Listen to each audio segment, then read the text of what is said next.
so really felt the Lord saying we need a word here today. So I want to look at that for just a few minutes today, if I can have that, and hopefully the Lord will minister to you today. So I want to look at Ruth chapter 1, spend some time there and share a little bit with us. I want to raise the issue, how do you handle loss? And then, sometimes Christians don't handle loss and how to minister to folk. We say some of the stupidest things. Can I get an amen on that? So tell your neighbor, we killing stupid thoughts today and stupid phrases. Tell your neighbor, we killing all that today. The devil is in the words we say sometimes. Like, we mean well, but it's just stupid, okay?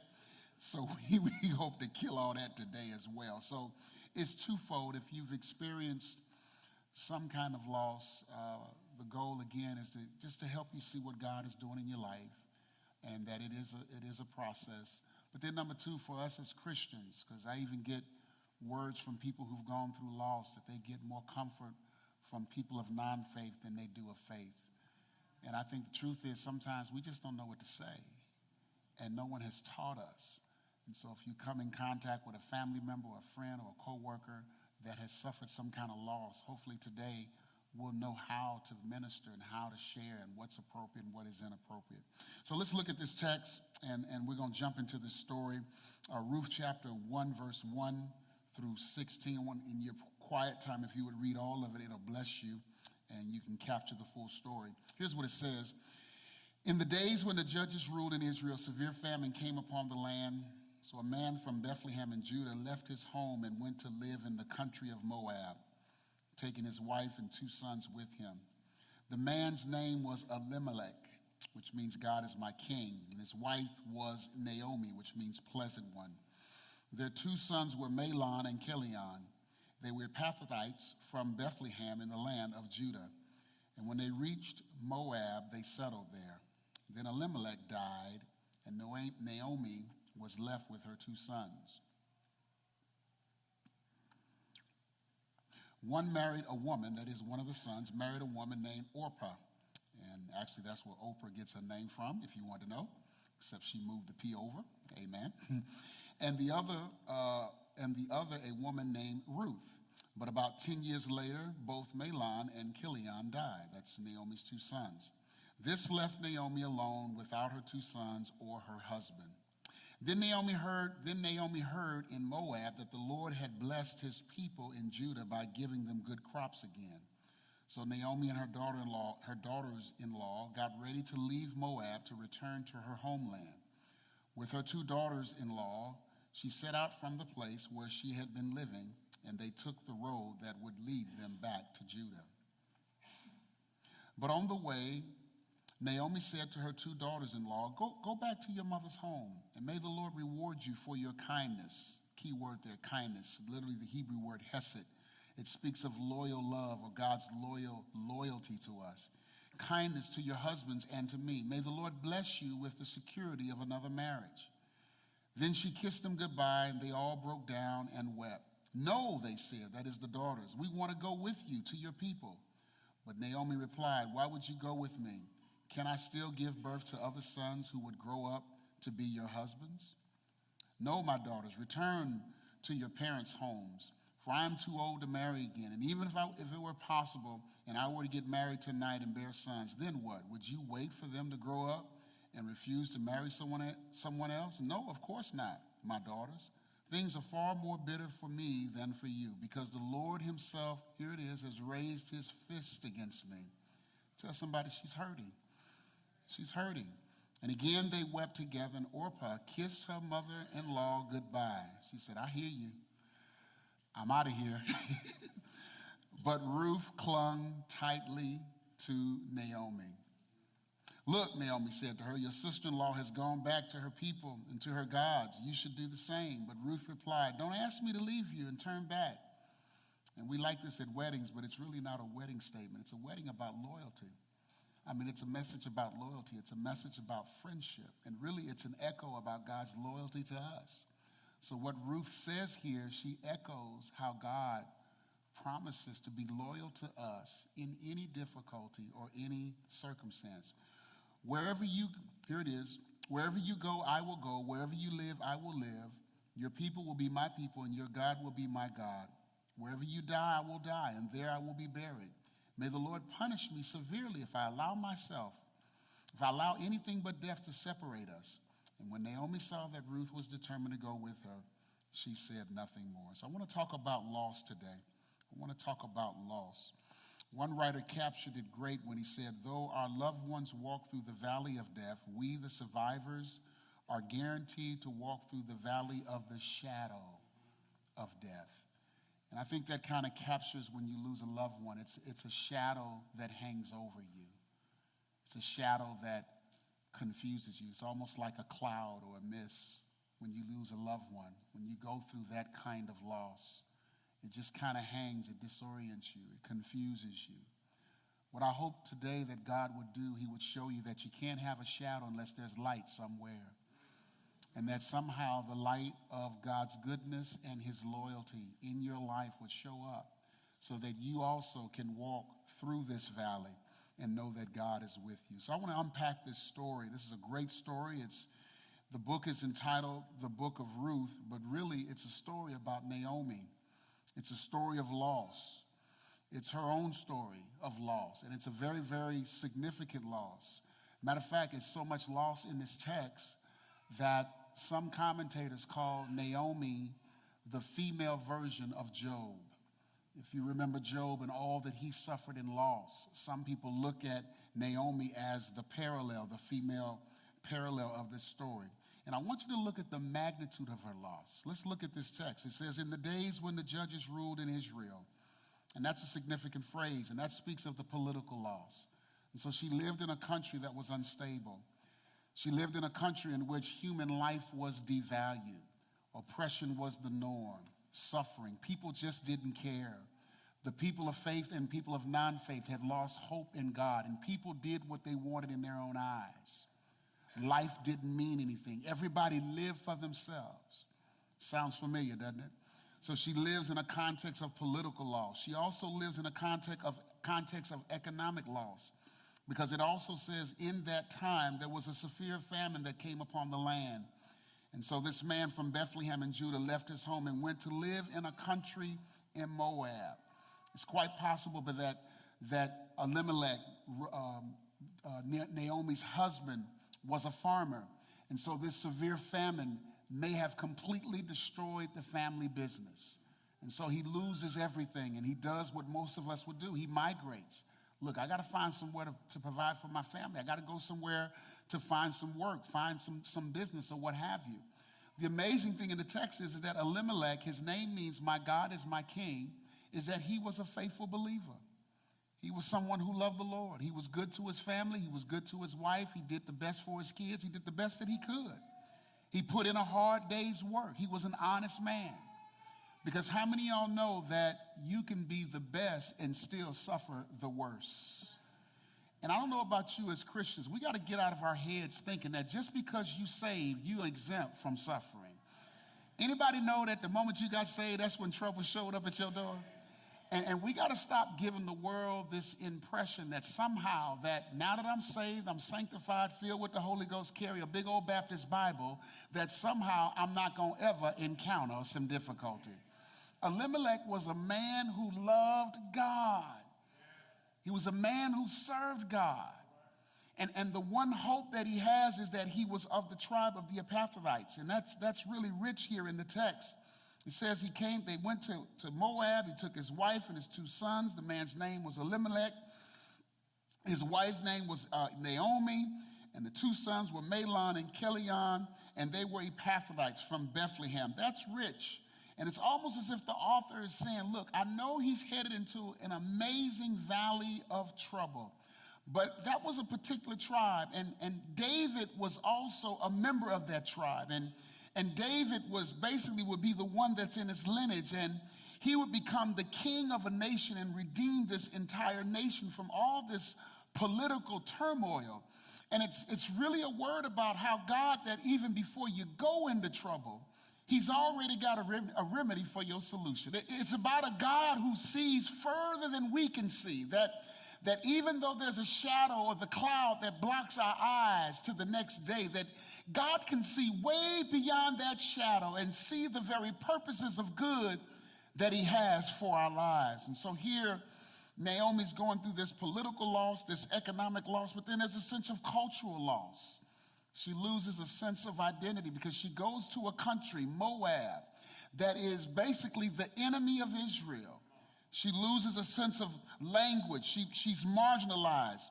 She lives in a culture where she doesn't fit in. And that's what loss does to you sometimes. You feel like you don't fit in. You feel like nobody understands what you're going through. And that's kind of where she is. And so she lives in a country where she's marginalized. But then also, based on the names of her children, Mahlon and Chilion, she had to deal with the fact that her children were sickly. They were probably all in the hospital often. The word Mahlon means weak or sickly, and Chilion means frail. So look at this mother. She leaves her country. They don't have money. She's in a land in which she's marginalized as a citizen, and then her children are sick. She's constantly taking them to the hospital or the emergency. Any parent know about running to emergency? Amen. That can be painful. That can be loss. And then all of a sudden, out of the blue, her husband dies.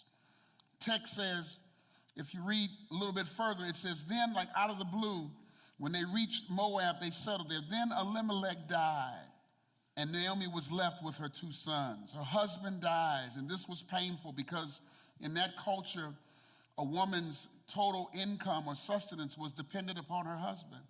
So now her economic umbrella was removed.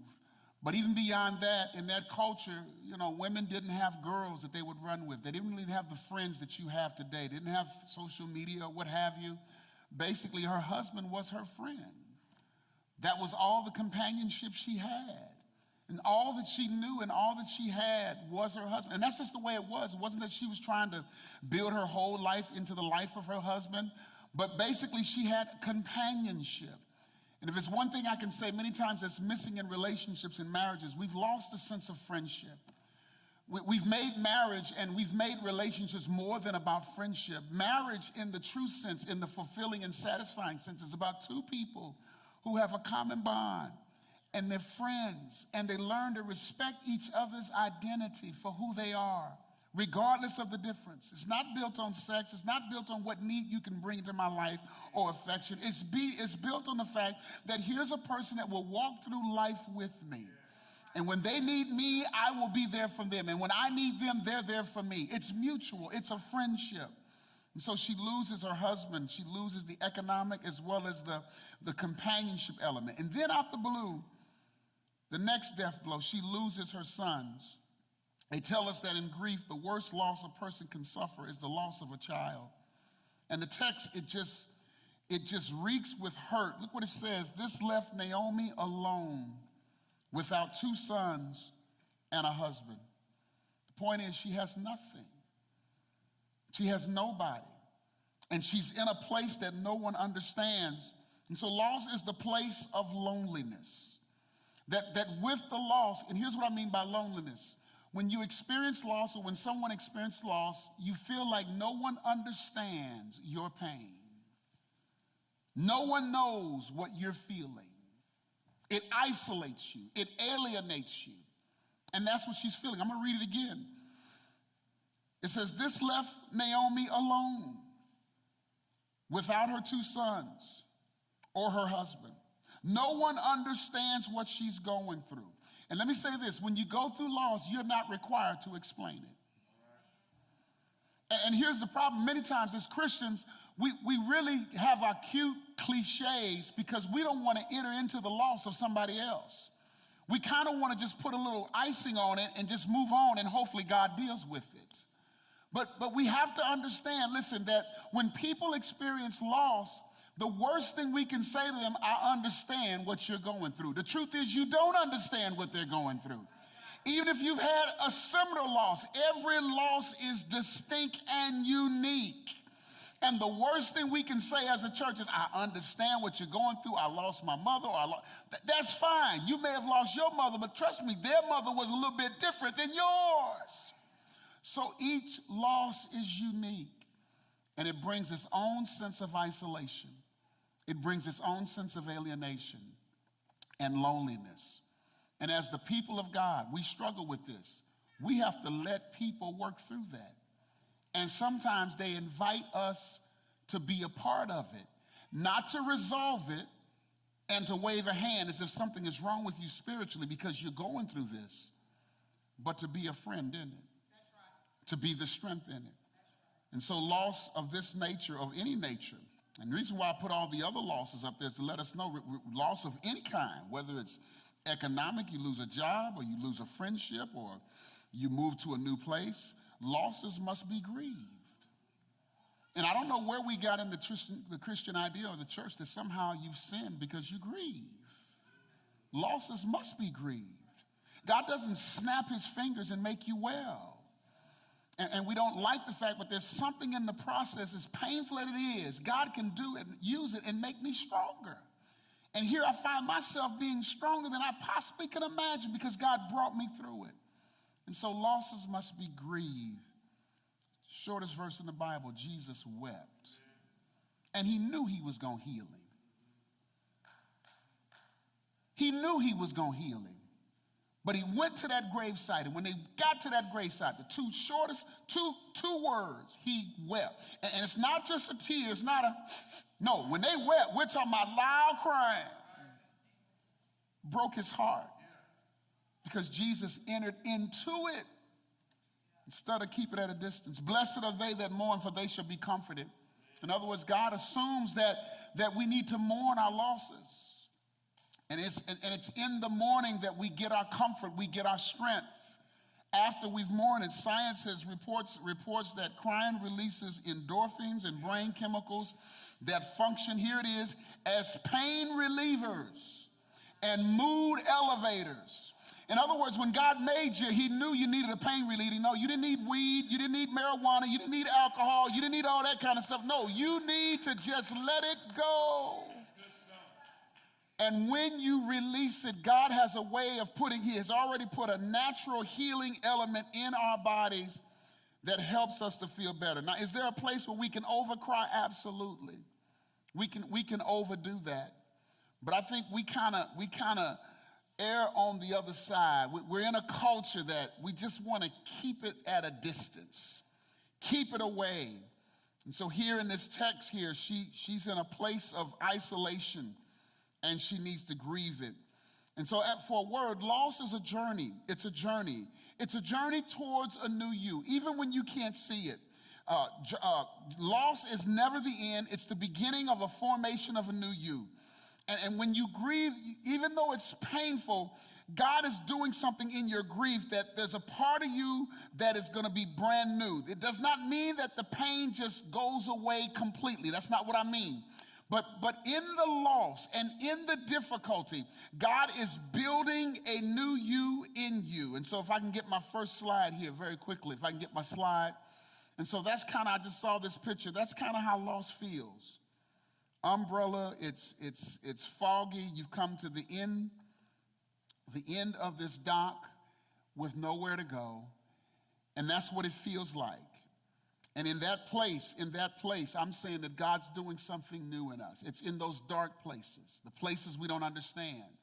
The weather one day will change. It won't change today. It may come back and be like that again. And there will be a boat that'll show up and take you somewhere, but maybe not today. But it's a journey. It's a journey to a new you. Give me the next slide. Here's a better picture. This is a better one. Loss creates a crack in our souls, but in that crack, something new is emerging. You may not feel it, you may not perceive it, it may be years down the road, but God is doing something underneath your heart, a new strength, a new sense of wisdom, a new sense of value, a new sense of assurance is emerging. And many times it may take even years to realize it. And it's only when you look back that you can testify, you know God had to bring you through and make you stronger. So God is developing a new sense of you. I talked to a number of individuals in our church who had gone through loss, and one individual really, I thought, captured what loss is like. And give me the next slide. And here it is, the very next one, please, the very next one. How many of y'all have dogs? Anybody got dogs? I know this is a dog church. No, it's not? Okay, this is not the dog crowd, all right. But what do dogs do? What do dogs do if you have dogs in the house? They shed. And one of my members who's gone through loss in her own way, She said, Pastor, it's just like shedding. You're shedding. And why do you shed? Because the old hair has died. Because it's making room for new hair. So there's a sense that when you go through loss, you're shedding an old shell of yourself, not because it's the end, not because God is against you, but because God is doing something new on the inside. You may not feel it, here's the word, you may not perceive it, but God's doing something new in you. You may not understand it, but God's doing something new on the inside. It may be years before you recognize, but one day you'll be able to stand and look back and testify, I know God was doing something in it, because the only reason why I'm standing here now is because of his goodness in the past. And so loss is a place of loneliness. There's a sense of that. It's a place of loneliness. But then loss is also a place, and here's my last point I want to raise. It's the place of discovery of loyal love. And the key word here again is kindness, or the Hebrew word hesed. And here's what God is doing in Naomi's life. He's really doing two things. One, she exemplifies this hesed, or this loyal friend.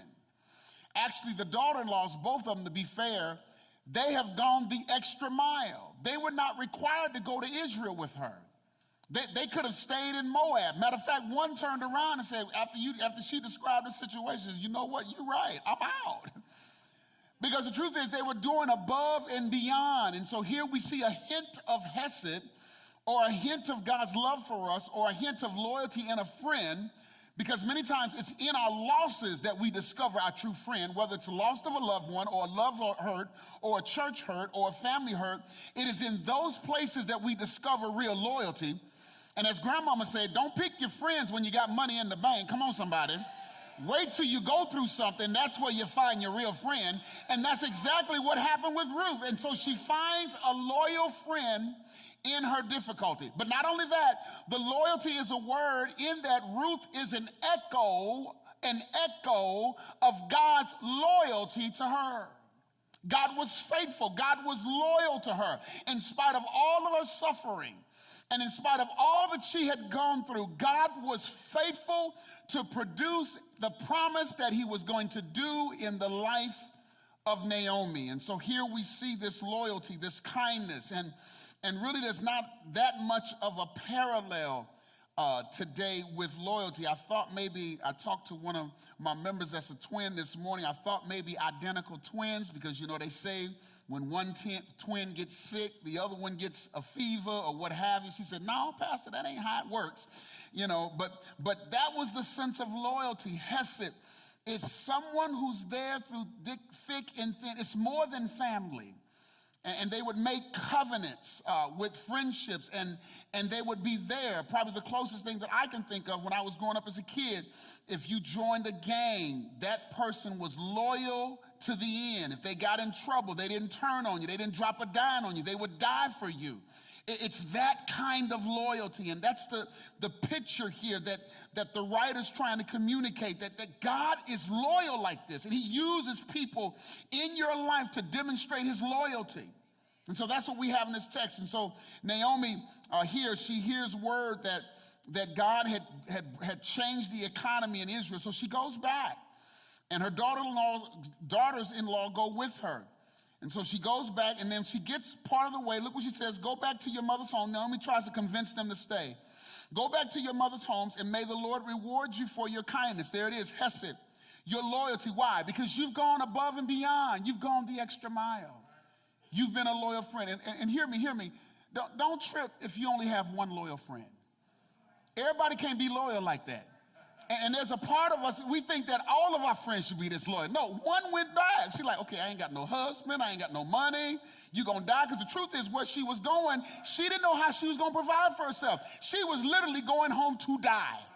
And Ruth says, I'll go die with you. That's pretty much what it is. They had no way of knowing how God was going to provide food for them. And so Orpah, she says, shoot, I ain't ready to die. I know there's some good brothers over at Christ Community. I'm going back to Christ Community in Moab. And so she went back. And it's a word to all of us. Everybody's not going to be as loyal as you want them to be. But it is in your trouble. It is in your loss It is in your difficulty. Sometimes God will bring that loyal friend. And if he gives you one or if he gives you two, you've had enough for a lifetime. You've had enough. And so that's what happens here. And so she tries to convince him, go back to your mother's homes. May the Lord reward you for your kindness to your husband and to me, to your husbands or my sons and to me. May the Lord bless you with the security of another marriage. Then they kissed them. Then she kissed them goodbye, and they all broke down and wept. Stop right there. And here's the issue. They entered into the grief. And this is presence, and I'll get into this a little bit later. Presence. It's not about coming up with the cute thing to say, church. It's about just being available and being there. It's about shouldering the pain. And to shoulder the pain, you have to be there. You can't tie it up like a nice little knot or bow on a gift with a scripture. And we're quick to do that. What God does, he puts us in the lives of people to bear and to shoulder the grief. And so here, she's allowed to weep, and they break down and they cry, and there's a connection there. They shoulder the grief. Now, surely they had gone through their own grief by losing their husbands, but there's a sense that as they weep together, Naomi feels, you really are beginning to understand my pain. You've been with me long enough to know that this is very unique, and the fact that you're crying with me tells me you're entering in it, and together we're shouldering pain. That's what it means to be a Christian. That we shoulder the crosses with people. That don't mean you shoulder everybody's cross. Hear me today. Hear me today. Just like you can have one loyal friend, you may shoulder one cross. And this is beyond family, because many times we take this and interpret it, well, that'll help my brother get right. No. He may never get right, okay? No, I'm talking about somebody who's on the outskirts of faith. And God brings them into your life, and for whatever reason, God calls you to kind of be that roof, to be that Oprah in their life. You understand it. You don't even understand why you're led to do it, but you understand the pain, you feel it, and you shoulder it. Most of you all know that my first marriage didn't last. And so I have a heart for couples who go through divorce. I have a heart for that. And there's a sense in me, and that's why I wrote my first book. I know what that pain is. I know how the church looks at us funny and think that something's wrong with us as if they ain't never done anything. And so there's a part of me when I hear that, my heart breaks. And so that's what God called it. That's what it means to be the church. That's what it means to be an incarnational reality, that Jesus just doesn't come to speak a few words. He enters into my pain and he shoulders it with me. And that's what God has called the church. And if you want to know where all the church hurt is, it's not just the things that we've done, that many times people come at our doors and we want pastor to do all the ministry. I'm one person. And what we don't understand, God has uniquely taken you through some valleys and some difficulties to equip you for the people ahead of you that will go through the same thing. But because he brought you through, they give you permission to shoulder that pain. And so even some of the individuals I've talked to that have suffered loss, I said, look, teach us. And I've had them email me, and I'm going to send this to our congregational care people, that this is what they need to hear. We'll come to that, some of the things I'll share today. And now that's become a ministry. Their source of pain now becomes a place of ministry to help people walk with those who've suffered some kind of loss. So here they enter it. But let me hit the one I really want to hear. She gives her the space. Don't have time to do that. She says, the Lord has raised his fist against me. She gives, the daughter-in-law gives her the space to say what she needs to say. But let me run to where I really want to run to. Here it is. And saying, again, they wept together, and Orpah kissed her mother and said, goodbye, I'm out. I hope it works out for you. But Ruth clung tightly to Naomi. Clung tightly. I'm going to come back to that. She's trying to convince her, you need to go. Ruth said, no, I'm with you. She clung tightly. Look, Naomi said to her, your sister-in-law has gone back to her people and to her gods. You should do the same. But Ruth replied, don't ask me to leave you and turn back. Wherever you go, I will go. Wherever you live, I will live. Your people will be my people. Your God will be my God. Wherever you die, I will die. She clung to her. The Hebrew word literally means to be glued, soul to soul. The same word is used in Genesis 2:24, where the two shall become one flesh. It speaks of the nature of intimacy. There's an intimate clinging. And by it, Ruth says, I'm devoted to you to the point that whatever hurts you will hurt me. And in that, there's a theological echo for God's people for all time that, listen, whatever difficulty you go through, it can't be that I'm punishing you, because to punish you is to punish me. The Bible teaches that you must be born again, meaning that when the Spirit of God, that when we trust Jesus Christ, the Spirit of God is deposited in our heart and Christ is being formed in us. Therefore, whenever you go through difficulty, whenever you go through trouble, whenever you go through challenge, you may think that God has forsaken you, but if God is punishing you, he literally has to punish himself. And there's a sense in here that God is trying to get his people to understand, I'm so loyal to you that if I hurt you, I will experience the same pain. And so it's a word about God himself saying, I will shoulder it. I will bear the pain. I will enter the agony. And I've seen this reality time and time again, where people who experience loss, they dread the day that they have to go to the funeral. But somehow they make it through. And they come out on the other side and they say, Pastor, I don't know how in the world I got through. No, I'll tell you why.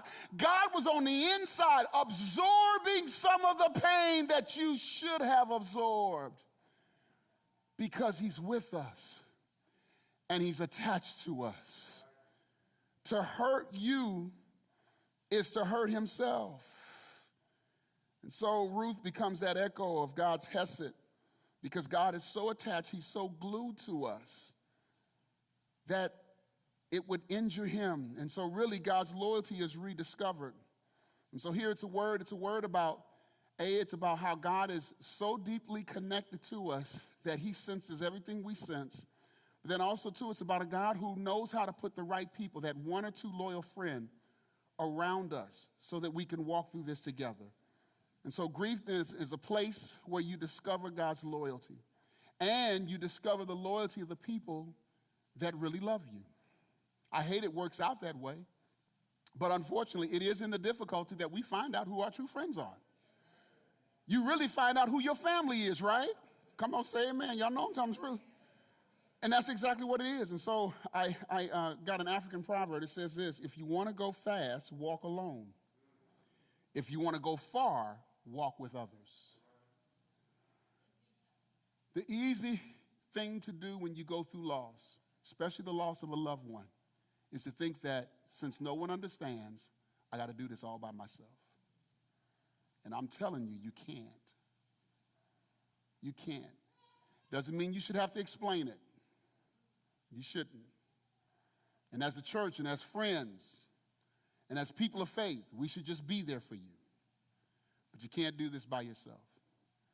I heard the story of a family that went on a safari in Africa, and they were with a tour guide. It was a husband and wife and 3 kids, and they were out in the jungle, and so they wanted to ride out in the night. Got in the Jeep, rode out in the night, and so they just wanted to see the wildlife. I said to myself, that's just crazy. So I kept on reading the story anyway.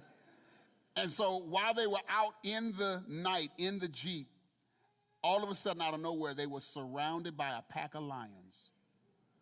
And again, I said to myself, crazy. That's why it was crazy right there. And the tour guide quickly said, be quiet, don't say anything. Huddle up, and we'll be okay. Don't say anything, be quiet, don't move, huddle up, and we'll be okay. And lo and behold, as they huddled up together in that Jeep, close, quiet, the lions looked and kept on walking by. Of course, one of the family members asked the question, why did that happen that way? What exactly happened? And the tour guide explained. He says, when lions come upon people, they can't distinguish them. And if the people come together as one, it looks like one large, impending, and imposing beast. And therefore, they're afraid when really you're afraid. And all I'm trying to say, when you go through difficulty, if people would just come together, we're like one imposing beast against any experience. and it will fear us rather than we fear it. And so let me give you some concluding thoughts about loss, just some things to think about. How do you handle it? Number one, and this is for those who have lost a loved one. Number one, choose the journey. Choose the journey. It's going to feel awkward. It's going to feel different for a long time. It may, in many respects, always feel different. My wife knew I was preaching on this subject and really felt led of the Lord to do it, and she was going through my son's room and found a letter that my dear uncle, he was like a father to me, died 8 years ago, found a letter that he had written to my son. When he graduated from high school, I had my uncles and my dad and a couple other men to just speak words of wisdom to him. And so my uncle spoke incredible words of wisdom. And he wrote in a letter and sent it to my son. And of course, the day my wife would find it is the Friday before I preach this message. And when I read it, I cried. It tore me up. Because loss is a journey. I don't know if you'll ever get over it. You learn to live with it. I don't know if you'll ever conquer. And I know as Christians that grew up in these super duper spiritual environments, I know that upsets us. But it's time out for hypocrisy. Because just because I say it don't bother me doesn't mean it doesn't bother me. But that's reality. Loss, in a sense, is a journey. And there are going to be some good days and some bad days. One writer said it like this. This is the best way to understand loss. It says, when you experience the loss at the first time, it's like loss is driving the car. You're in the car with loss, and loss is driving the car. And then over time, something happens. You take the wheel, and loss gets in the back seat. And what she said is that the mistake that many people think is that because you're driving the car, you think loss is gone. No, they're still in the car. They just don't get to direct the grief anymore. You get to direct it. But there's a part of you that loss will probably always be with you. And those are the moments you celebrate what God has done for you. You celebrate his strength when he shoulders that hurt. And you celebrate the life. And that's the best you can do. And if God gives you another day, you just say thank you and you keep on going. It's a journey. Number two, those who will be ministering to those who've experienced loss, you got to choose your words carefully. Yes. Choose your words carefully. If you have a friend or a family member or an acquaintance, we've got to be careful. And as I said, I've had some tell me, Pastor, I get more relief from people of non-faith than of faith. So let me just give you some things to think about, what not to say, the worst things you can say to people when they're going through loss, okay? Number one, they are in a better place. Don't say that. Don't say that, okay? They're in a better place, or at least they're with the Lord.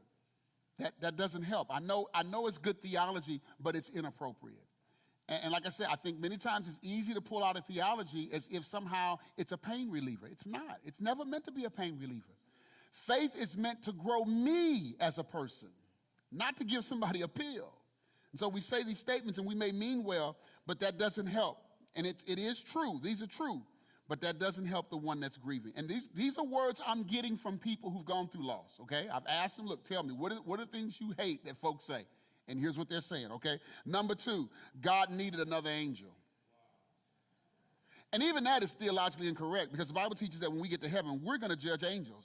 So now you just demoted their loved one. And then what does that say about God? What, God is lonely? See, a lot of times we're not even thinking about what we're saying. We're just trying to say something. Watch this, because I don't want to deal with that. See, keep it over there, because I got my life over here. But as Brother Jenkins used to say in my church, just keep living. Trouble going to come your way too. Okay? Or here it is, God need another angel, or the Lord knows best. Doesn't help. Or God wanted them for themselves. Number three, all things work together for good. Great scripture. But when Paul spoke it, he wasn't talking about death. He was talking about growing spiritually. That through your ups and downs in life, through your sins and the good things, God works to get it. He makes it all work to help me grow spiritually. So even that text is misapplied. Okay? I've even had people been told you didn't pray specific enough. I had one pastor tell me, somebody told one of his members, well, the reason why they died was because they were not a Christian. Yeah, and can I say this like I want to? Jesus spoke more about hell to church folk than any other group. And I'm going to say it, it's some church folk go to church every Sunday, you going to burn. Because that's just inexcusable. That the gospel is designed to injure somebody? No, the gospel is designed to give people life, to give people hope. And it's my activity that determines whether I believed it, not my words. So we got to be careful. We got to be careful. God never gives you more than you can handle. How many of y'all know that ain't true? Can we agree? Okay, y'all not being real. He's giving me y'all more than I can handle. Now, let's get y'all more than I can handle. Okay? But the good news is, even when God gives me more than I can handle, he shoulders it. He brings people in my life. He speaks in my life. He causes events to happen. And the truth is, when he does give me more than I can handle, those are the times that I learned to lean on him. So yes, he will give us more than we can handle. They wouldn't want you to be sad. Don't say that. Don't say that. And then here's the one I can't stand. Time heals all wounds. That's not true. That's not true. That's not true. That's not true. Some of us, even just on love hurts, got love hurts from high school. We still hurting. And that's not meant to be a bad thing. That's just not how hurt works. We got to be careful with the words we say, and we have to know how much we need God and we need one another to work through the difficulties and the dark places in life. So what are some things we can say? Here it is. Number one, I'm sorry for your loss. I pray for you. Or I wish I had the right words, but please know that I care. Let's keep it simple, real simple, real simple. I pray God gives you wisdom, strength, and comfort at this time. Okay? I'm here, God willing. And don't say, if you need anything, call. That doesn't work for them. Just show up. Look, go pamper yourself, and I'll watch the kids for you. Or if it's an illness that's terminal and they're in the hospital, look, I'll sit here for a couple of hours. You just go away. Just go. Here's some money. Go buy you something nice to eat and what have you. Just go. I got it. Just go. Just do. I like the last one. I like what one person said. This is what one individual said. Say as little as possible and just be available. Presence. When you're there for people, you begin to shoulder the pain. Presence. Shy away from giving advice. Shy away from that. Even if you know. And even on those occasions, you got to let people give you the permission to share. Give you the permission to share some advice. You know, we come in to a hospital room, we think we a doctor. We watch 2 Grey's Anatomy, and all of a sudden we a surgeon.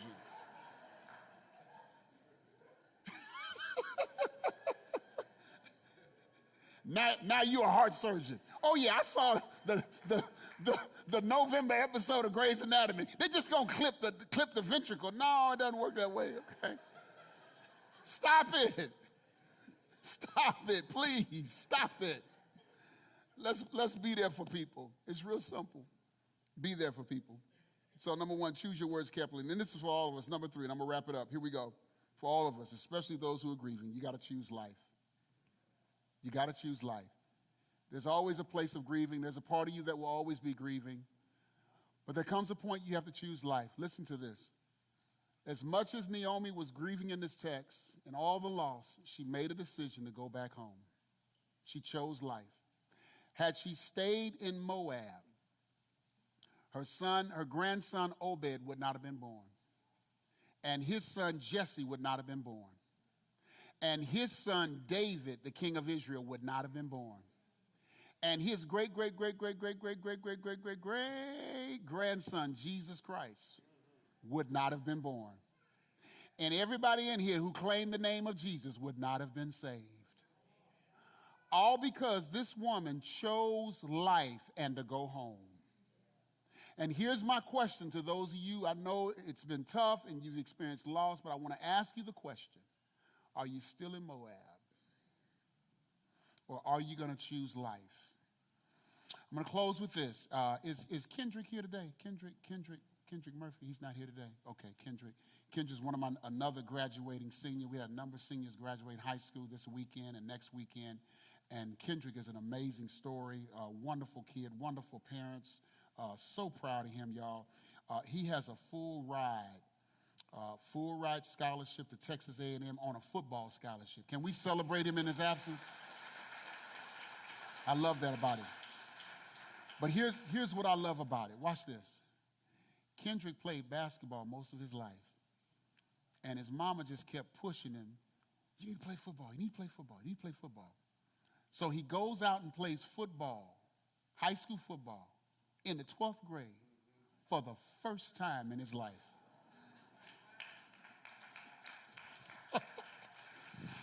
I ain't finished.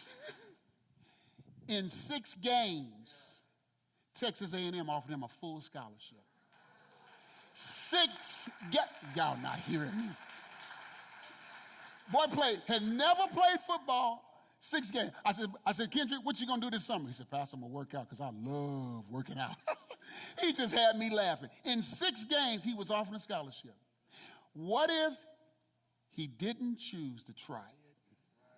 Look what he would have missed. My word to all of us, and this is not just those who have experienced loss, this is all of us. Waiting for something to happen, it will never happen. You gotta choose life. And if you choose life, does anybody know God will show up? If you choose to keep on going, anybody know God will meet you there? Anybody know God will make a difference? Anybody know God will turn that thing around? He'll give you joy for your tragedy. Anybody know God will give you a new outlook on life? Father, we bless you. Thank you for your word. Thank you for this moment. Thank you for this time. And a little unconventional, Lord, but I know you spoke this. Spoke this for those who are still grieving and probably will be grieving for quite some time. But Lord, I pray in this that they would get that their hurt, their loneliness is not uncommon, it's unique. But that God, you're loyal. You're loyal. You're loyal. You stick to our soul. And it can't be punishment from you, because then you'd have to punish yourself. And I pray that reality would begin to rest, and that as we know that you're in our souls, that you would even shoulder and bear the pain and absorb the pain. And then, Lord, as Christians, Lord, help us with our words. Help us with our ministry. Help us to be a little bit more caring and sensitive. Help us to just pause and think about what we're saying. That we can help those who are in this place. And then finally, for all of us, Lord, that we would choose life. Thank you for Kendrick and all my graduates that have graduated. Many have similar stories. Thank you that they've chosen life. Thank you that Kendrick chose life. Thank you for those that are here that have chosen life. It's difficult, but they've chosen life like Naomi. And to know as we choose life, you have a way of showing up and doing the amazing. We love you. We trust you. In Jesus' name. And everybody said, amen. Amen. Come on, stand to your feet. Come